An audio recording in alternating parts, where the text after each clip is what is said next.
আসসালামু আলাইকুম বন্ধুগণ, সবাই কেমন আছেন? আমার আশাবুদ্দি ভাইয়ের এই যে দুইটা গাভী আছে, একটা বকনা গাভী একটা দেশি গাভী। দুইটা গাভী থেকে সিমেন্ট দিছিলাম, দেখেন মাশাআল্লাহ কত সুন্দর বাচ্চা হয়েছে। এটা হচ্ছে ষাঁড় বাছুর, ওইটা বকনা বাছুর। আশাবুদ্দি ভাই, তোমার গাভীর যে বীজ দিছিলাম, তুমি কি বাছুর ভাই খুশি আছো? আমি ভাই আল্লাহর কাছে অনেক খুশি, আলহামদুলিল্লাহ।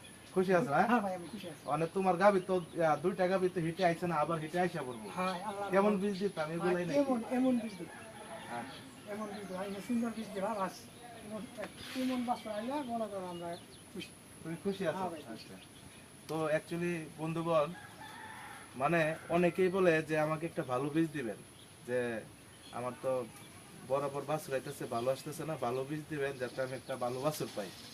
এই যে আশাবতী ভাই, সে কিন্তু একটু কাজ চায়, সে কিন্তু গরু পালে, ঠিক আছে, সঠিক সময় কৃমির ডোজগুলো মেনটেন করে। কারণ কৃমির ডোজ যদি মেনটেন না হয় তাহলে বাচ্চা ভালো হয় না। তো আপনারা যারা গরু পালেন অবশ্যই কৃমির ডোজগুলো মেনটেন করবেন। আর অ্যাকচুয়ালি ভালো বীজ দিলে ভালো বাছুর পাওয়া যায়। এই যে দৃষ্টান্ত দেখেন, বাছুর দেশি গাভী থেকে এরকম কোয়ালিটিফুল বাচ্চা হয়েছে। খামারি ভাই, আমার ভাই আলহামদুলিল্লাহ অনেক খুশি।